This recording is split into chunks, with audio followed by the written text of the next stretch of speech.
여러분, 구정입니다. 고유 명절인 구정이 시작되는 주일입니다. 명절이 되면 마음이 설레이며 가슴이 뜁니다. 왜 그럴까요? 오랜 객지 생활을 하는 동안에 고향에 대한 그리움이 자리 잡고 있기 때문입니다.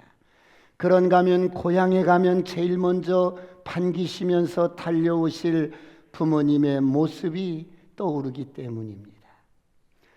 그런가 하면 고향에 가면 어린 시절의 추억들이 우리를 맞아줍니다. 그래서 사람은 때가 되면 고향을 그리워하며 고향을 찾아갑니다. 사랑하는 성도 여러분, 여러분은 명절하면 어떤 이미지가 떠오르십니까? 여러분, 많은 사람들이 명절하면 여러 가지 이미지가 떠오를 수가 있겠지요. 저에게도 명절하면 떠오르는 추억들이 있습니다. 이렇게 주일이 이렇게 명절을 끼면 비껴서 성도님들 다녀오시고, 주일을 비껴서 저희 같은 사역자들은 이제 시골을 찾아가서 부모님을 뵙습니다. 그리고 잠깐 이렇게 담소를 나누고 인사를 드리고 올라오게 되면 꼭 저희 어머니가 제 손을 이렇게 잡고 그 주머니 속에 꼬깃꼬깃 이렇게 접어놓은 10,000원짜리 몇 장을 이렇게 손에 쥐어줍니다. 그러면 제가 어머니, 됐어요. 어머니 저 괜찮아요. 제가 손사래를 이렇게 치면 저희 어머니가 저의 손을 잡고 제 눈을 이렇게 바라보면서 내가 너를 알아. 너 힘들어도 힘들다고 말하지 않는 걸 내가 너를 알지. 개척교회 얼마나 힘드냐.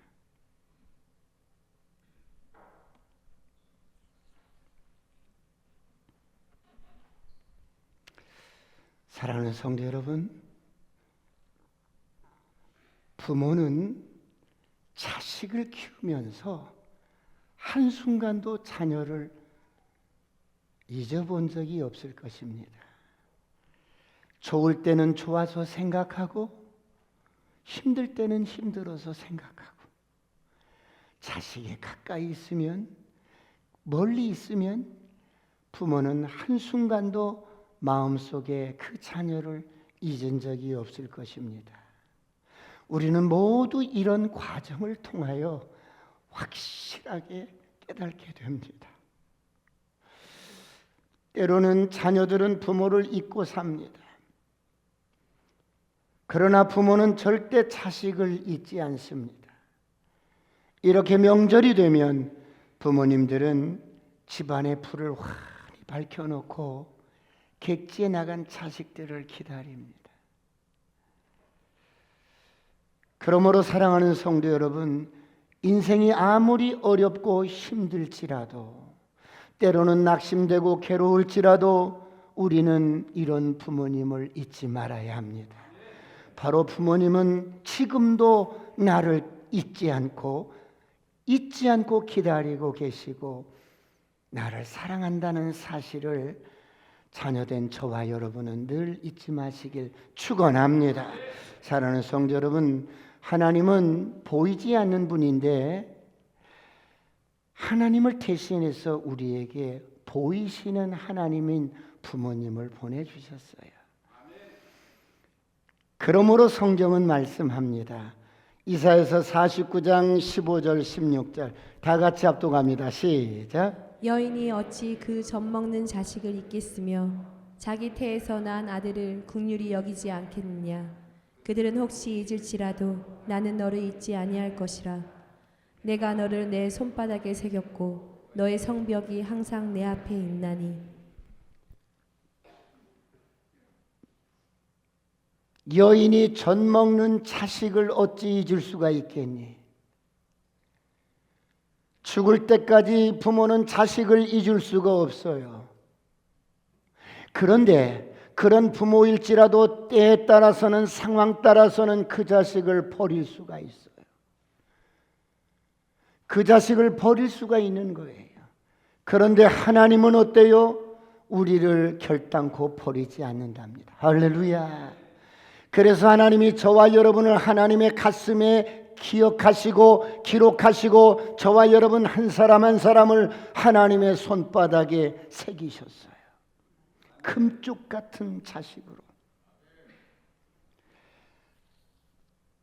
사랑하는 성도 여러분, 부모의 사랑은 하나님의 사랑의 그림자입니다.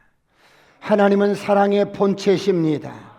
이런 하나님의 사랑이 부모를 통해서 자식을 사랑할 수 있도록 그렇게 여러분 우리를 사랑하셨습니다.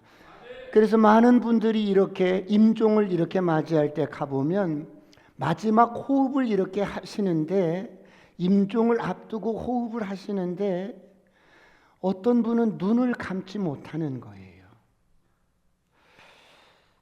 왜 그러신가 하고 보면은 누군가를 기다리는 거예요.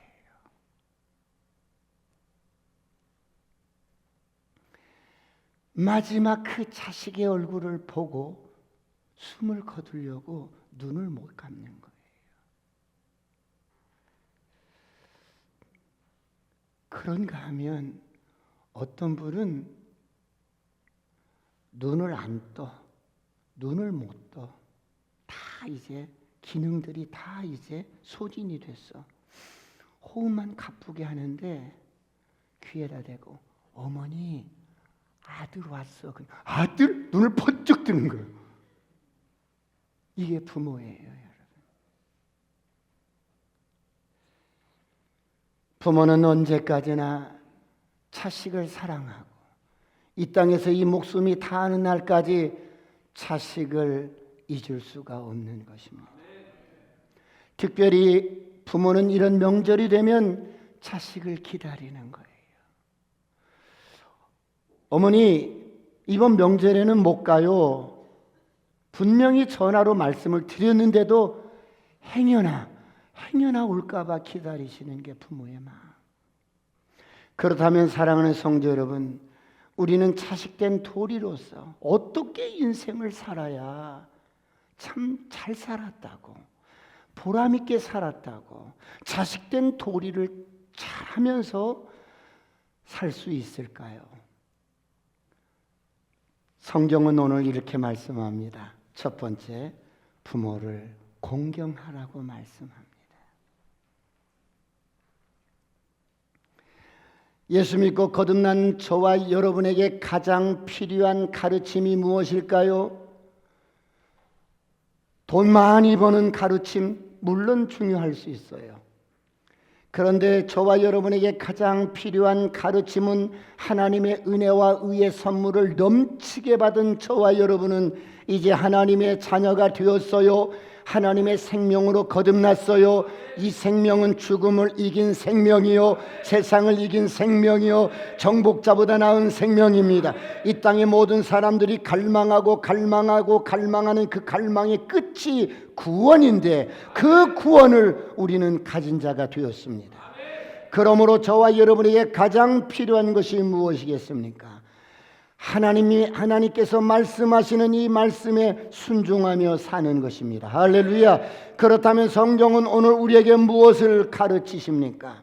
자녀들에게 부모에 대한 사명을 가르쳐 줍니다. 오늘 본문 에베소서 6장 1절로 3절을 다 같이 봅니다. 다 같이 시작. 안에서 부모에게 순종하라. 이것이 옳으니라. 내 아버지와 어머니를 공경하라. 이것은 약속이 있는 첫 계명이니 이로써 내가 잘되고 땅에서 장수하리라. 내 부모를 공경하라. 이것은 약속이 있는 첫 계명이니 내 부모를 공경하면 네가 땅에서 잘되고 장수하리라. 할렐루야. 사랑하는 성도 여러분, 그렇다면 하나님께서는 우리에게 주신 가장 위대한 명령인 약속 있는 첫 계명이 너의 부모를 공경하라는 거예요. 하나님이 우리에게 주신 계명 10계명을 보면 1계명부터 4계명까지 하나님과의 관계인 수직적인 계명입니다. 그런가 하면 5계명부터 10계명까지는 사람들이 관계 속에서 살아가는 여러분 수평적인 관계 속에서 주어진 계명입니다. 그런데 그 계명 가운데 약속 있는 첫 계명, 성경의 신구약을 통틀어서 32,500가지의 약속이 있어요. 축복의 약속이 있는데 그 약속의 첫 번째 계명이 내 부모를 공경하라는 거예요.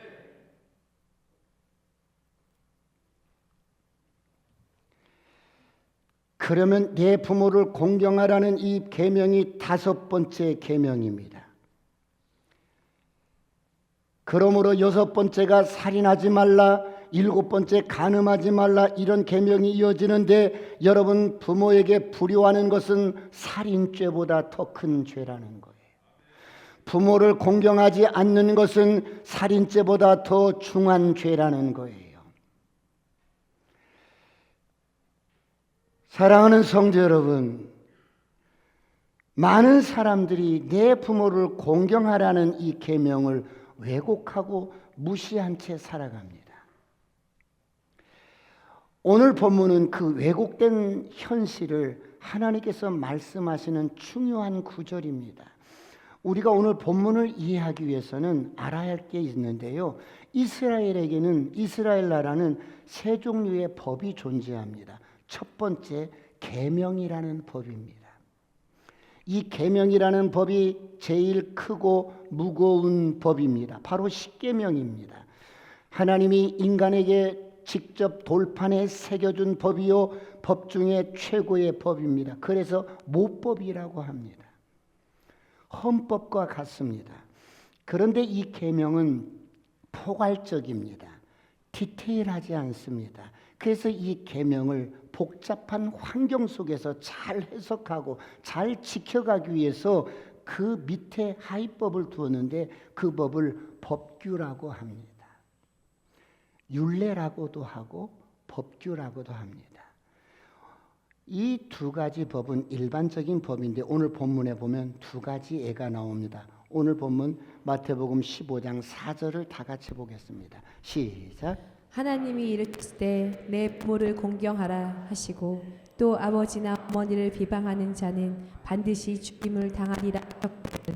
하나님이 이르시되 내 부모를 공경하라 하시고 또 아비나 어미를 비방하는 자는 반드시 죽임을 당하리라. 자, 계명이 나왔어요. 그 계명을 해석하는, 부모를 공경하는데 내 아비나 어미를 비방하는 자는 반드시 죽임을 당하리라. 이것이 법규인 겁니다. 규례입니다. 맨 위에 계명이 있고 그 계명을 해석하는 여러분 법규가 있습니다. 그런가 하면 그 법규 밑에 세 번째 법이 전통이라는 법이 있어요. 오늘 보면 6절을 다 같이 보겠습니다. 6절 다 같이 6절 시작. 그 부모를 공경할 것이 없다 하여 너희의 전통으로 하나님의 말씀을 폐하는도다. 너희의 전통으로 하나님의 말씀을 폐하도다. 무슨 말씀이에요? 하나님이 내 부모를 공경하라고 말씀하신 것은 계명입니다. 그런데 우리가 여러분 전통을 만들어서 이 부모를 공경하라는 이 말씀을 폐해버린다는 겁니다. 사랑하는 성도 여러분, 이 전통이라는 법에 어떤 법이 있냐면 부모를 공경하는데 그 공경하는 법을 전통을 어떻게 만들었냐면 이스라엘 백성들은 고르반이라는 전통을 만들었어요. 고르반은 하나님께 드림이 되었다라는 뜻인데요. 하나님께 바쳤다는 뜻입니다. 그 이 고르반이라는 전통을 언제 사용하냐면 집에서 키우는 양이나 염소나 이런 새끼를 낳습니다. 그러면 새끼 가운데 한 마리가 유독 이쁘고 토실토실하고 흠이 없고 그래요. 얼마나 사랑스러운지. 여러분 시골에서 그런 짐승들을 키워봤죠. 이 새끼를 이렇게 안아보면 향긋한 전내음이 나요. 이렇게 토실토실. 너무 이쁜 거야. 반려견만 이쁜 게 아니라 여러분 염소도 이쁘고 양새끼도 이쁜 거예요. 그래서 믿음 있는 사람은 이때 하나님을 생각하는 거예요. 이 양을 하나님께 바쳤으면 좋겠어. 어차피 양으로 제물을 드리는 것인데 내가 볼 때 가장 이쁘고 토실토실하고 사랑스러운 이 좋은 양을 하나님께 드리시면 하나님이 얼마나 기뻐하실까 이렇게 생각을 합니다. 그런데 이 마음이 변치 않도록 이 양을 지목해 놓는 거예요. 고르반 이렇게. 넌 하나님께 드림받으었어. 넌 하나님의 몫이야. 고르반 이렇게 지목해 놓는다는 겁니다. 그러면 아무도 손을 못 대는 거예요. 왜? 하나님께 지목해서 드림받은 양으로 예정해 놨기 때문에 아무도 손을 못 대는 거예요. 그런 전통이 있는 거예요. 그래서 그 어린 양을 잘 길러서 때가 되면 그 양을 가지고 성전에 가서 하나님께 제물로 드렸던 것입니다. 이런 좋은 전통이 얼마나 아름답고 여러분 훌륭합니까? 그런데 여러분 이 제도가 이스라엘 사람들에게 악용이 되기 시작합니다.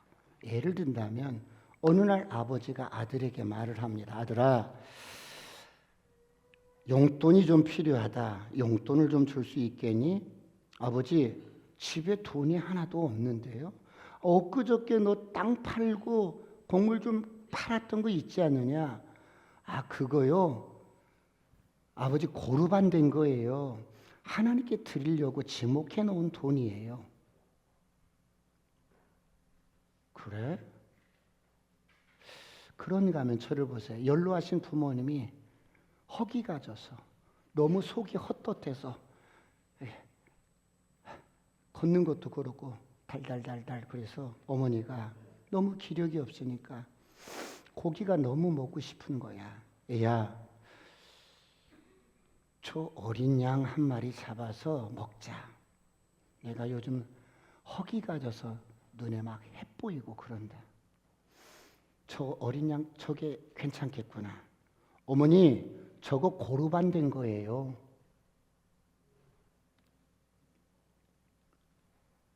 먹자고 그랬는데 고르반 되었다고 그러니까 이거 잡을 수도 없고 어떻게 할 수가 없는 거예요. 고르반 된 거예요. 하나님의 이름을 팔면 되는 거야. 그러면서 이 자녀들은 당당하게 부모를 공경하는 대신에 아버지, 어머니, 제가 싫어서가 아니에요. 아버지께 드리고 싶은데요. 어머니께 이렇게 드리고 싶은데요. 하나님께 바쳐졌으니 어쩌면 좋습니까? 그런데 이들의 마음속에는 고르반 된 것을 그들이 하나님께 정말로 바치느냐? 그러지 않아요. 고르반 된 것일지라도 바치지 않고 그냥 어때요? 약간의 벌금만 내면 되는 거예요. 이렇게 고르반이라는 전통적인 좋은 여러분 이 전통을 합법적으로 부모를 공경하지 않을 수 있는 방편으로 사용하는 거예요. 사람의 마음이 얼마나 이기적이고 여러분 부모에 대해서 인색한지 몰라요. 부모는 그 자식을 키울 때 정말 진자리 마른 자리 갈아넣으면서 내의 입으로 들어갈 것도 아이가 달라고 그러면 빼내서 주시는 게 부모인데 자식은 이렇게 이기적이에요. 그러므로 성경이 말씀합니다. 마태복음 15장 3절을 다 같이 봅니다. 다 같이 시작. 대답하여 이르되 넌 어찌하여 너희의 전통으로 하나님의 계명을 범하느냐? 어찌하여 너희의 전통으로 하나님의 계명을 범하느냐? 여러분, 내 부모를 공경하라는 이 계명은 최상위의 법입니다. 그러므로 네가 형편이 어떠하든지 네가 상황이 어떠하든지 네가 어떤 상황에서도 내 부모를 공경하라는 이 계명은 지켜야 한다는 거예요. 그런데 이들은 전통을 이용해서 하나님의 계명을 전통 위에다가 두는 거예요. 그러므로 오늘 본문 6절을 다 같이 봅니다. 6절 다 같이 시작. 그 부모를 공경할 것이 없다 하여 너희의 전통으로 하나님의 말씀을 폐하는도다. 부모를 공경하는 것이 최상위법인데 전통을 가지고 부모를 공경하지 않아도 된다고 그 말씀을 계명을 폐해버리는 거예요. 사랑하는 성도 여러분, 이것이 인간이 애나 지금이나 사는 우리의 모습의 여러분 모습들입니다. 그렇다면 사랑하는 성도 여러분, 무엇이 더 중요합니까? 전통이 더 중요해요? 하나님의 계명이 더 중요합니까? 사람이 만든 전통이 중요합니까? 하나님께서 직접 말씀하신 계명이 중요합니까? 두 번째, 하나님의 계명이 중요합니다.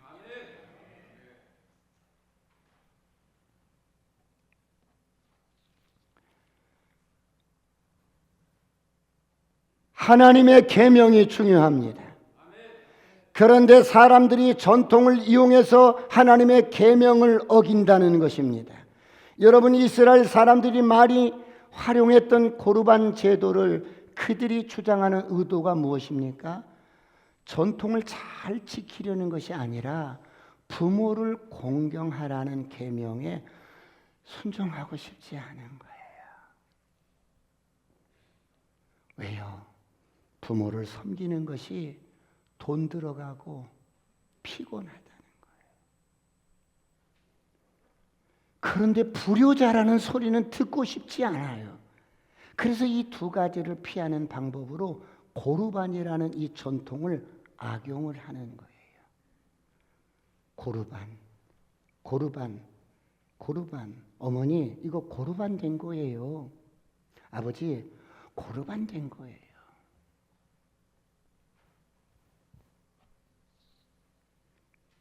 그러므로 성경은 말씀합니다. 마태복음 15장 8절로 9절 다 같이 합독합니다. 시작. 이 백성이 입술로는 나를 공경하되 마음은 내게서 멀도다. 사람의 계명으로 교훈을 삼아 가르치니 나를 헛되이 경배하는도다 하였느니라 하시고, 예수 믿고 종교 생활을 하는 하나님의 백성들이 말은 잘해. 립 서비스는 너무 잘하는 거야. 하나님 사랑한다고. 이 백성이 입술로는 나를 공경하되 입 서비스는 그럴듯한데 마음은 없도다. 사람의 계명으로 교훈 삼아서 가르치니 나를 헛되이 경배하는도다. 사랑하는 성도 여러분, 부모를 공경하라는 것은 어떤 이유를 막론하고 순종해야 할 자녀의 의무입니다. 할렐루야. 이런 은혜가 있기를 축원합니다. 여러분, 왜 우리가 부모를 공경해야 합니까? 부모를 공경하는 것은 인간으로서 가장 기본이 되는 도리입니다. 애를 낳기만 한다고 해서 사람 구실을 하는 게 아니잖아요. 이런 철없는 핏덩어리를 여러분 탯줄을 자르고 씻기고 닦여서 늘 여러분 밤낮으로 키워서 어서 커라. 그래서 모든 것들을 헌신해서 여러분 자녀를 키우는데 자녀가 저절로 큰 것처럼 부모를 무시하고 공경하지 않습니다. 이런 저와 여러분을 잘 아시고 주님이 오늘 말씀합니다. 내 부모를 공경하라. 이것은 약속 있는 첫 계명이라. 내가 이 땅에서 잘되고 장수하리라. 할렐루야. 그러므로 난 하리라. 세상이 어떠하든지 난 내 우리 부모를 공경하며 살리라. 이런 은혜가 있기를 축원합니다. 옆 사람과 인사합니다. 아싸, 꿈 같은 일이 일어납니다. 현대인들도 마찬가지입니다. 많은 사람들이 예수를 믿고 교회를 출입해도 애나 지금이나 여러분 부모를 공경하는 일에 핑계가 많고 이유가 많아요. 어떤 사람은 우리 집이 너무 좁습니다. 우리 살림이 넉넉하지가 않아요. 내가 장남이 아니거든요. 우리 부모님은요, 아들밖에 몰라요. 우리 부모님이 내게 해준 건 일도 없어요. 아무것도 해준 게 없어요. 이렇게 여러분 무서운 생각들, 이런 이유들이 있어요. 우리 부모는요, 형밖에 몰라요. 그래서 형에게 유산을 다 물려주었어요. 내가 그 생각만 하면 자다가도 화가 나서 4명에 못 살 것 같아요. 별별 사연들이 많아요. 이게 뭐예요? 부모를 공경하지 않는 이유가 될 수 있지요. 현대판 고르반이야. 고르반. 나는 이런 이유 때문에 세상에 우리 집은 맨날 아들만 하고 이 아들을 유학을 보내줬는데 나는 여자라고 초등학교밖에 안 보내. 난 지금 생각해도 내가 너무 억울한 거야.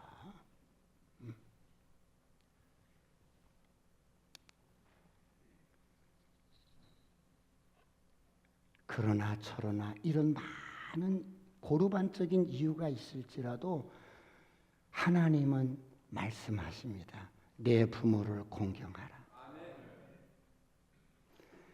하나님의 말씀에 순복하는 저와 여러분이 되시길 축원합니다. 하나님의 말씀 앞에 순종하는 저와 여러분이 되시길 축원합니다.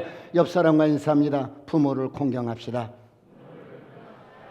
그렇다면 부모를 공경하라는 이 말씀에 대한 사람들의 생각이 3가지가 있어요. 첫 번째는 부모를 공경하라는 것은 늙은 연로하신 부모를 위한 것이라고 생각합니다. 물론 그럴 수 있어요.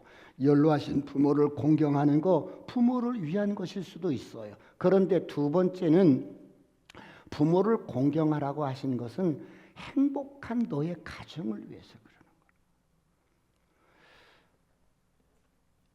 여러분, 가정이 행복하려면 부부가 서로 사랑하면 행복한 가정이 된다라고 생각을 해요. 그런데 부부가 서로 사랑하는 것만으로 행복한 가정이 되는 게 아니에요. 왜 그렇습니까? 행복한 가정이 되려면 반드시 부모 공경이 포함이 돼야 돼요.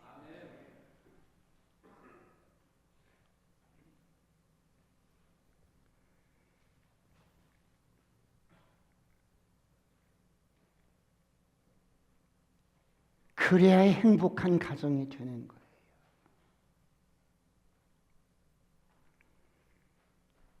부모를 모시고 사는데 자식을 낳고 살아요. 내가 아버지예요. 그러면 연로하신 부모님이 계시고 모시고 사는데 늘 부모님을 공경하는 아들로서 저를 보세요. 회사에 갈 때든 이렇게 휴일날 어디를 갈 때든 아버지, 어머님 눈을 뜨세요. 저 다녀올게요. 저 친구 영철이네 집에 잠깐 갔다 올게요. 이렇게 부모를 공경하는 것이 이런 거예요.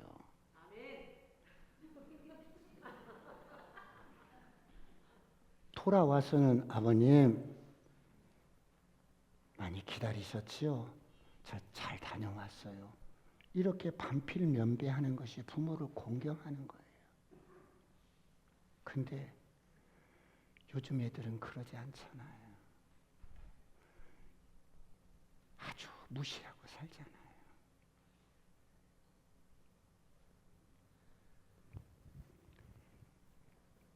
어른을 무시하고 살아요? 이게 행복한 가정입니까? 우리 부부끼리만 사랑하면 되지 뭐.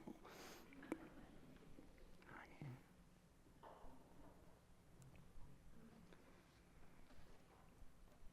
이렇게 부모를 공경하고 이런 것들을 자식들이 보는 거예요.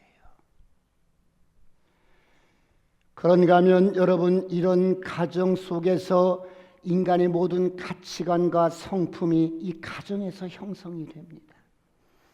그런데 자녀들이 부모를 무시하고 부모와의 관계가 나쁘면 다른 사람과의 관계도 원만하지 않아요. 그러므로 부모와 나와의 관계가 나쁘면 배우자와의 관계도 뒤틀립니다. 그런데 많은 부부들이 오해를 합니다. 부부지간에 갈등이 있고 트러블이 있으면 부부 두 사람의 문제라고 생각하지만 그러지 않아요. 먼저 내 부모와의 관계를 생각해 보면 부모와의 관계가 문제가 있어요. 그러므로 모든 관계는 부모로부터 시작이 되는 거예요. 그러므로 자녀들은 부모와의 올바른 관계를 회복하시길 축원합니다. 부모와 관계가 바로 될 때 가정은 질서가 잡히고, 여러분 부모와 관계가 여러분 바로 될 때 가정이 화목하고 행복할 수 있어요. 그래서 부모를 공경하라는 계명을 주셨어요. 여러분 부모는 모든 인간 관계의 첫 단추를 끼는 거예요. 저를 보세요. 이게 첫 단추입니다. 그런데 부모와의 관계가 바르게 되면, 이렇게 첫 단추를 딱 끼면 인생을 젠틀하게, 인생을 모든 관계 속에서 이렇게 살아갈 수가 있는데, 부모와의 관계가 잘못되면 저를 보세요. 단추를 여기다 끼는 거예요. 부모와의 관계가 첫 단추가 잘못 껴지면 내 인생이 이렇게 여러분 어긋나기 시작하는 거예요. 이러고 사는 거예요. 그러니 아무리 사랑을 하는 부부지간이라도 이 관계가 뒤틀려져 있기 때문에 이게 반드시 드러나게 돼 있는 거예요. 옆 사람과 인사합니다. 아싸, 꿈 같은 일이 일어납니다.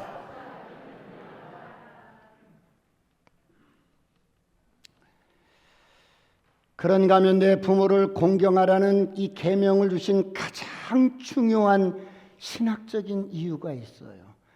부모 공경을 통해서 인간이 되는 거예요. 왜 그렇습니까?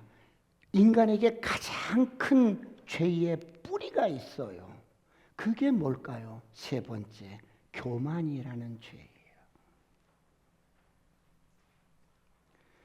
인간은 본성적으로 태어나면서부터 죄인으로 태어납니다. 그래서 여러분 태어나면서부터 죄인으로 태어나기 때문에 이기적이에요. 나밖에 몰라요. 그래서 자기를 낳고 키우고 돌보고 헌신해서 키워내도 이 자녀가 나밖에 모르는 거예요. 나밖에. 그래서 여러분 나밖에 모르는 이 이기심이 이 뭘로 나타나요? 교만으로 나타나는 거야. 그래서 자연스럽게 그렇게 헌신해서 키워주신 부모에 대한 거역으로 나타나요. 부모에 대한 불순종으로 나타나요. 왜 그렇습니까? 모든 인생은 죄인으로 태어나서 본질상 불순종의 자녀이기 때문에. 이런 저와 여러분을 하나님이 한 사람 한 사람 부르셔서 여러분 예수 믿게 하고 거듭나게 하고 이런 우리의 이기심과 교만을 십자가에 못 박게 하셨어요. 할렐루야. 나의 교만을 못 받고 나의 불순종을 못 받고 여러분 나의 거역을 못 받고 죽은 나의 옛사람을 못 받고, 할렐루야. 내가 죽지 않으면 옛사람은 반드시 교만의 영으로 나타나게 됩니다. 교만한 사람은 반드시 거역하게 돼 있어요. 인간의 본성 속에 거역의 영이 자리를 하고 있어요. 그것을 내쫓기 위해서 순종하는 훈련을 가정에서부터 부모로부터 배우는 겁니다. 오늘 이런 은혜가 있기를 축원합니다. 선포합니다. 거역의 영은 떠나갈지어다. 불순종의 영은 떠나갈지어다. 가난도 떠나갈지어다. 질병도 떠나갈지어다. 옆 사람과 인사합니다. 아싸, 꿈 같은 일이 일어납니다. 여러분 저를 보세요. 부모가 야 아들아, 이거 너에게 주는 집문서인데 이거 유산이다. 아버님 고맙습니다. 여러분 이런 부모에게 공경하고 순종하는 척은 누가 못하겠어요?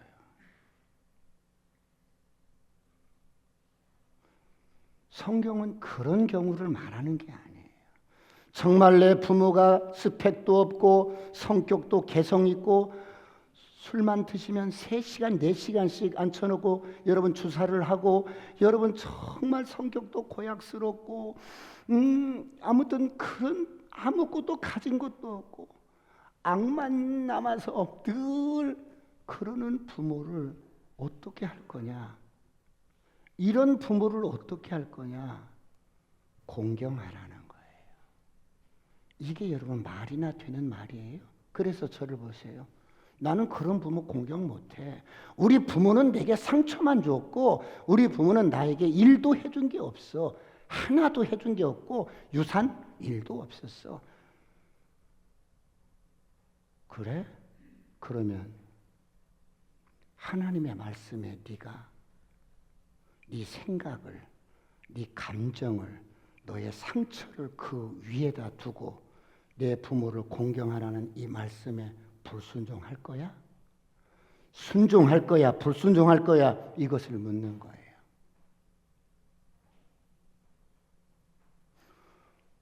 아버지가 부모가 능력 있어서 여러분 유산 팍팍 주고 여러분 이렇게 손자들까지도 여러분 실비보험 다 들어주고 요즘 강아지도 실비보험을 들어준대. 실비보험 다 들어주고 이런 부모에게 누가 순종하는 척은 못하고 누가 공경을 못하겠어요. 그런 경우를 말고 정말 이런 부모를 네가 공경할 수 있겠니?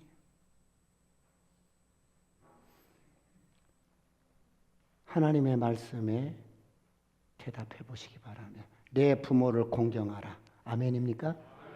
내 부모를 공경하라. 내 부모가 어떠하든지 인격적으로 여러분 고약스럽고 여러분 주사가 있고 정말 여러분 스펙도 없고 가진 것도 없고 재물도 없고 받을 유산도 없고 그럴지라도 부모를 공경하시길 주의 이름으로 축원합니다. 이런 훈련을 가정에서 부모로부터 배우는 것입니다. 부모는 너를 잘 알아. 부모는 저와 여러분을 잘 알아. 왜? 키웠기 때문에. 부모는 이 세상에서 가장 우리를 사랑하시는 분. 이 세상에서 가장 나를 잘 아시는 분. 부모는 이 세상에서 조건 없이 나를 받아주시는 분. 이런 부모에게 순종을 배우고 이런 부모를 공경하는 이번 명절이 되시길 주의 이름으로 축원합니다. 우리가 그런 부모에게 우리가 순복하고 여러분 공경하면 저를 보세요. 우리 안에 있는 거역의 영이 떠나버리는 거예요. 불순종의 영이 떠나버리는 거예요. 그냥 순복의 영이 임하는 거예요. 저를 보세요. 이번 명절에 고향에 다녀오시면서 혹시라도 차 안에서 계속 돌아오면서 차 안에서 집에 올 때까지 계속 시댁에서 있었던 일을 이야기하면서 시댁에서 이거 까만 봉지 줬는데 이게 뭔지는 몰라도 우리 휴게소 들려서 버리고 가게.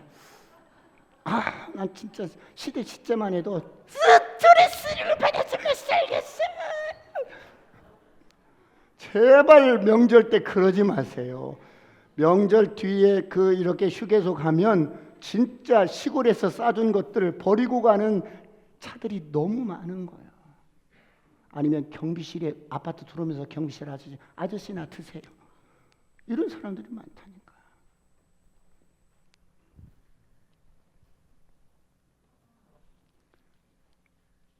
사랑하는 성도 여러분, 예수님께서는 하나님이셨어요. 하나님의 아들로 이 땅에 오셨어요. 그런데 예수님이 사시던 그 당시도 불합리한 게 얼마나 많았겠어요. 그렇죠? 옳지 못하는 세상 일들이 얼마나 많았겠어요. 그런데 예수님은 어떻게 하셨어요? 히브리서 5장 8절로 9절.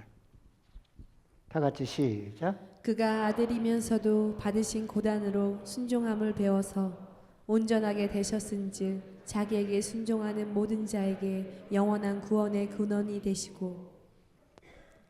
주님은 하나님이셨어요. 그런데 육신을 입고 이 땅에 오셔서 주님은 어때요? 순종을 배우시는 거예요. 근데 이 순종을 배울 때 어때요? 고난 가운데 배우시는 거예요. 그래서 예수님은 그 육신의 부모로부터 순종뿐만 아니라 하늘 아버지의 말씀에 순종해서 죽기까지 순종합니다. 십자가에서 저와 여러분 한 사람 한 사람의 이 불순종과 이 거역과 여러분 죄의 종노릇하던 저와 여러분을 자유케 하시려고 십자가에서 우리 대신 죄를 담당하시고 지옥을 가셔서 죄의 대가를 지불하시고 심판을 받으시고 그분은 자신이 죄가 없으신 분이라 3일 만에 부활하셨어요. 이 주님이 우리에게 이런 순종의 영을 주셨습니다. 이 영은 주님의 생명이요 여러분 영원한 생명입니다. 그러므로 여러분 승리하시길 축원합니다. 사랑하는 성도 여러분, 오늘 우리 부모가 어떠하든지 저와 여러분은 부모를 전혀 일이라도 탓하지 말고 부모가 어떠하든지 내가 할 도리만 하면 되는 거야. 내가 할 도리. 근데 요즘 애들 이렇게 말을 하면 아이고 아빠 라떼 같은 소리 하지 마세요. 라떼. 여러분 아무리 세월이 흘러도 이건 하나님께서 우리에게 명령하신 계명이기 때문에 아무리 세월이 흘러도 부모와 자식 간에 이 공경하고 순종하고 순복하는 이 관계는 가치를 잃어버릴 수가 없는 거예요. 그래서 세계적인 유명한 역사학자 유발 하라리라는 사람이 이렇게 두꺼운 책을 썼어요. 그 책에 보면 앞으로의 인간은 호모데우스 시대가 열린대요. 이게 무슨 말씀이냐면 호모는 인간인데 데우스는 신이라는 말이에요. 인간이 신적인 존재가 돼서 여러분 신적인 인간, 죽지 않는 인간, 여러분 과학과 기술과 능력으로 무장된 인간, 초인의 힘을 가진 존재가 된다는 거예요. 그러면 여러분 이렇게 호모데우스, 인간이 신적인 이런 존재는 아무나 되는 거예요?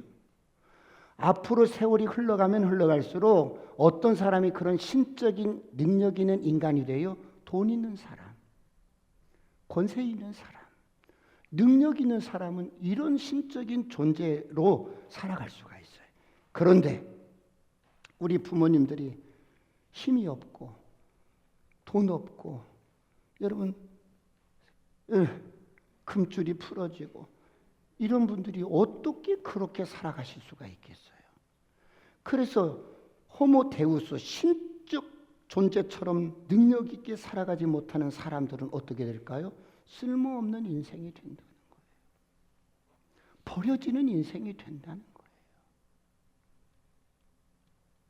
세상은 점점 돈이 없고 권세가 없고 힘이 없는 인간은 인간답게 여기지 않는 그런 세상이 될 거라는 거예요.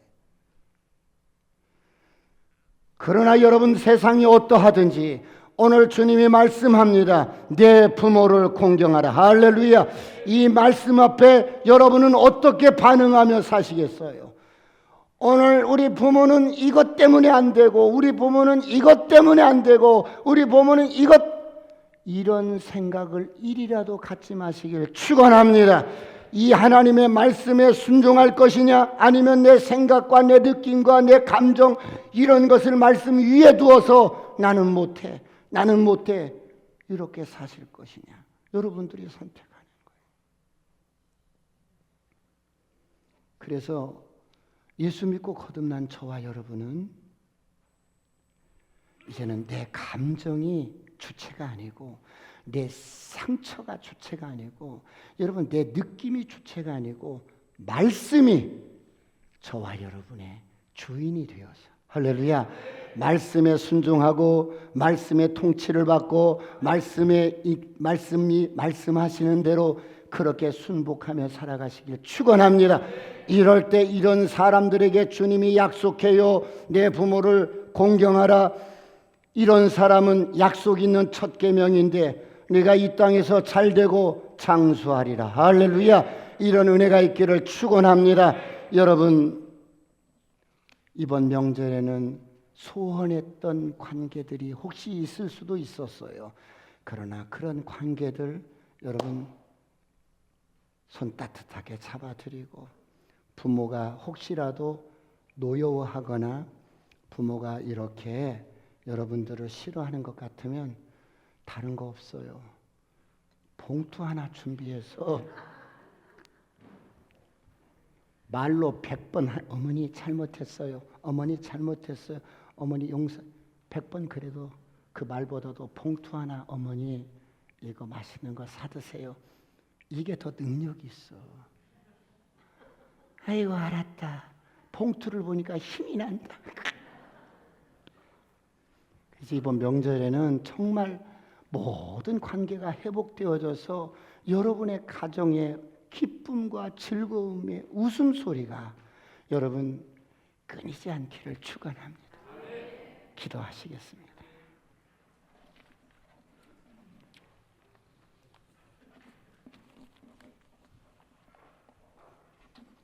다 같이 기도하실 때 하나님 이렇게 매번 돌아오는 명절이지만 이번 명절에는 하나님의 말씀처럼 공경하며 존경하며 하나님 한 번뿐인 인생인데 이렇게 세월이 물처럼 흘러갑니다.